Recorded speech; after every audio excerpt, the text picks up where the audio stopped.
Hey everyone, welcome back to another video. So I wanted to quickly talk about the preseason, some of the changes and my thoughts on it. I'll timestamp all the topics below, but I'm not going to talk about that much, so I don't think it's going to be a super long video. But the first one is just how is mid lane in general, and the reason this video is not going to be too long is because it's mostly the same. There hasn't really been anything that's like functionally changed for mid, like the meta is mainly the same stuff like the golden XP. Like it affects mid lane a little, but it's not going to affect how you actually play the game. At least I don't think so. I think there are some changes, like with the jungle camps being harder to kill. I think that definitely could impact like the meta a little, and it might affect how you play the mid game a bit. So that's kind of interesting. But yeah, again, for the most part, it's mainly the same. I was maybe thinking that with the addition of Roar and the tank items, it could affect the meta quite a lot. But what's kind of happened is that because Ravenous was so overtuned, it has been nerfed a little bit now, but I think it's still quite strong. It's just Bruiser's top are so strong. So aside from people actually trying out the tank items because it's fun, I actually don't think tank items are that strong, right? Like, so there has been a lot of people trying it out, which has made kind of the anti-tank mids good.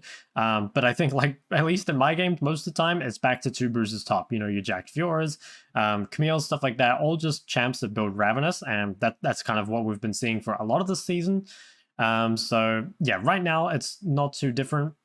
But yeah, I guess let's talk about the items a bit more. So Rod of Ages was the big one, right? That's like kind of what everyone was looking forward to, and I definitely was as well. So when it came out, Rod of Ages was kind of overpriced, so it was 3,200. They've since reduced it down to 2,800, which is pretty nice. But there's a couple problems with Roa. One is not really a problem, but it's more just like a fact, more like is Roa is somewhat a niche item. Even before, when Rod of Ages was only 2,600, I think this was back in season 10, I want to say, it wasn't bought on that many champs, right? There were a lot of champs that could use Roa that would still go to other stuff. You know, you had champs like Cassiopeia would still build, I think it was back then you went like Tyr, Liandry's, Rylai's, and there's other champs like that that use that. So the two, actually, I remember the main Rod of Ages users back then, where you had Ryze and Kassadin, so the ones that use Tyr and Roa quite well. And you also had champs that had difficulty surviving the laning phase and didn't have great mythics anyway. So the thing about Roa is that it has a really, really good build path. Catalyst is one of the best components in the game, especially for neutralizing losing lanes. Like Catalyst on champions like Zillion or TF, which is, I think, those were like two of the really good ones back then of like, these champions can't really lane without Catalyst, but with Catalyst, they have like a really easy time getting through their lane. And that's like a big part of Roa, is just like, again, getting through that early game and allowing yourself to kind of scale up for free. And that still remains the case, but the problem with this is that now that Rod of Ages is a mythic, it's not super great for a lot of these champs. So again, back then, these builds would look like something like you would go Roa and then Ludens, or you would go Roa and Liandry's, or you might have some of the like battle mages like Swain go something like Roa and Liandry's. But the problem is with Roa being a mythic is we can't really do this anymore. And that is like, yeah, it's pretty annoying for me because I think Rod of Ages is already a somewhat niche item, and it's made even nicher. Is that a word? More niche? I guess it's more niche by the fact that it is a mythic. And I would kind of, I don't know, I'm not sure if I'd like to see that change, because on the other hand, it would feel kind of weird to see a build path like, I don't know, Tier Roa Rabadons or something like that, just with no mythic. But I kind of don't like the mythic system as a whole. I feel like it stifles the build diversity quite a bit. And I think that is what's going to happen with Roa. I think, as before, there are going to be champs like Ryze and Kassadin that use it really well, and they're probably going to build it. But I think a lot of the champions that kind of have to choose between Roa and something else are probably not going to build it. Like, I think people have been bringing up on stuff like Cassio. I really think you're going to prefer the Liandry's. On Swain, it's possible you could go something like Rod of Ages Rylai's, but I think you'd much prefer if Rod of Ages Liandry's was still a thing. But yeah, I just like don't really feel like it's not powerful enough, and it doesn't offer enough build diversity to enough champions that we're going to see it super often. I think it's possible that Rod of Ages sort of replaces Crown, because I think Crown is already sort of a somewhat mediocre item. Like, it has its niche cases, right? But it's never like, you never buy Crown and you're like super happy about it. And also, I think the time to buying Crown, when it's like for dealing with an assassin, especially if you're building against an assassin in lane, Rod of Ages is a much better build path for that. Catalyst offers, again, just like much better defensive stats than like a Kindle Gem would, and it was quite hard before. Like, say you were laning against an AD champ, it was like well, you could go Seekers, but then we don't want to go Seekers and Crown because that takes forever and we have no damage. So he wouldn't really want to do that, right? So your only defensive stats, if you wanted to rush Crown, was to go to Kindle Gem. And then, like, Kindle Gem's fine, don't get me wrong, but Catalyst is a lot better. So I guess it's like it definitely has some niche cases, right? It has potential on the champs that use mana really well, like Ryze and Kassadin. It still has some potential on champions that need it to kind of neutralize their laning phase, or on champions that just like, don't have another great mythic. But I think it's not going to be as widespread as people think, just because it's like there are better options, and the fact that it's a mythic makes it compete with a lot of the other really good options. So yeah, I just don't really see it changing the game a whole lot, at least not as much as people think. I think if it does end up replacing Crown, I think that could be quite interesting. You could definitely see it a lot more.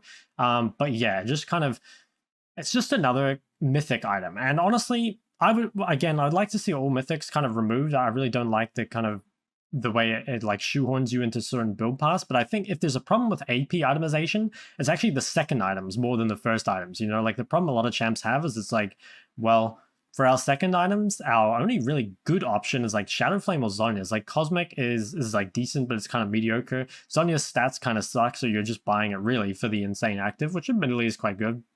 Horizon Focus is not that good. You can't normally buy Void or Rabbit on second. I guess sometimes you can, but really it's like Shadowflame is the only great option. And there are some champs that use Seraphs, but even Seraphs is like not as good as it used to be. So I think the second item is really where it needs propping up. And I think if Roa isn't a mythic, that can definitely be solved, because again, you'd have these champs going back to say Roa plus Lianeries or Roa plus Ludens. And yeah, then you have those champs that still build the tier in Roa, and it's completely fine. So that ended up actually being kind of a long discussion on Roa, but I think it was worth kind of, I just wanted to give my thoughts on it. So the second thing is, as I said before, with Ravenous being so overtuned, it's kind of kept the tank meta away pretty much. So obviously there have been a lot of people trying out the tank items, and actually the tank items seem kind of cool, but I think, yeah, they actually might end up being strong, but just at the moment, Ravenous is just so strong that Bruisers are dominating top lane. And that's kind of keeping the mid meta at least from changing. Like if top changed to all tanks, you could definitely see mid change to like a bunch more DPS mages, which has actually been a while since it's been like a full tank meta. So I think the reason is that, like, honestly, a lot of people don't enjoy tank meta, and hey, I don't really blame them. But yeah, it would just be interesting to see a bunch of the new champs. And I think the other items like the Vori may be good on Lucian mid. I haven't actually tried it, but yeah, it has potential. And Shojin, I haven't really seen much Shojin, so I'm honestly not too sure about it, but yeah, it has potential to kind of be a decent item. But again, I don't think it's really something that would affect mid a whole lot. Another big one in the preseason was champ select anonymity. So this is an interesting one, because like when I covered it in the first place, I had pretty mixed feelings on it already. On one hand, I thought that it would be really good if there were less games dodged, because I think that a lot of the time, at least for me, I'm in queue for a very long time, and then there's a lot of games dodged, and it's really annoying actually, right? It takes a very long time to get into a game. Having people dodge at the last second is quite annoying. On the other hand, not being able to dodge people on your team that maybe don't play their role, or they're like a one trick playing a different champion. Like I think there was like a game I dodged, maybe it was like near the end of the season, where I had like an Olaf one trick jungler playing top, and then I had like an Evelyn one trick as my support, and I was ADC. And I think that's like a horribly match made game, right? Like we have multiple off rolls, a lot of them are one tricks, and I don't think that's really, I don't know. It's like we're kind of set up in that game, right? I don't think we should be able to win that game, assuming the enemy team is like mostly on roll. So I don't really see that as like a bad thing that I'm able to dodge that game. Like, sure, I guess it's frustrating, like for those games to be dodged. And I think the reason they said in their like original discussion for this is that it was basically being dodged too much. People were dodging too easily. Like the threshold for dodging was too low. But also, I don't know, there's like games now that you can load into, and it's just like, it feels like they're lost. Like I definitely don't think it happens often, but it does happen sometimes for sure. And one thing that I actually didn't realize would happen, I just didn't even think about it, was the fact that because like you can't actually see anyone's names, it's actually quite hard to swap roles. Like if you want to go mid, it's like, okay, well, who are you kind of thing, Or if someone asks me for mid, they might be a mid lane one trick, right? And they're playing ADC or something. So I'd be happy to swap with them. But I actually have no idea like what their stats are, right? Like I can't look them up or anything. I have no idea what their champ pool is and stuff like that. And another thing is that at least in high-elo, there's actually a lot of swapping, like not just between two people, but between like maybe three people. So because like autofill is so common in higher elo, like with longer queues and stuff like that, it's like definitely not uncommon to have people swap roles, like two or three roles. You know, have say your mid go AD, your AD go support, and your support go mid or something like that, right? Like that's definitely not uncommon. So those have kind of been side effects to champion anonymity, and I think overall I actually don't like it. I would like to see it reverted. I still think there's stuff I would like to see done to the like I don't know, to the champ select experience. I feel like there are still like too many dodges. There's still you know, like the queues are really long and all that sort of stuff, but I don't know, just as a whole, I'm not really a fan of the anonymity. I think it's probably not the best way to go, and hopefully they're kind of iterating on that. I'm not sure what they would end up doing. I think I guess I would like to see dodging removed altogether, but it feels like it's just not at that point. There's not great tools to like punish people for trolling in champ select. There's there's nothing you can really do about like people being one trick. So I'm not sure what they're gonna do about it, but I would like to see the system kind of iterated on a little bit, because I think the current state of champion select anonymity it's just not it. And finally, I'll quickly touch on the pings and the objective voting. So I think the pings are actually quite good. I would say maybe there's too many options, but definitely better to have too many options than too little. Honestly, though, it's not something I've like used a whole lot. You know, so far I've just been kind of using like the pings I'm used to, but honestly, I think it's good. You know, I think there's no harm in doing it, so I'm a pretty big fan of that. Objective voting, I think, has been pretty polarizing. Like from what I've seen, personally, I have found it to be kind of annoying and a bit useless, honestly, and that kind of surprises me because I thought I would be like down for more communication like that. But I'm not sure if it's just because it's like too big on the screen or whatever, but it just feels like kind of like an annoying pop-up more than anything. And like I'm not even sure a lot of the time if like people are really listening to it. And I also think the fact that like, yeah, I don't know, a lot can change, right? Like if you're voting on it really early, say a minute before dragon spawns, like something might change before then.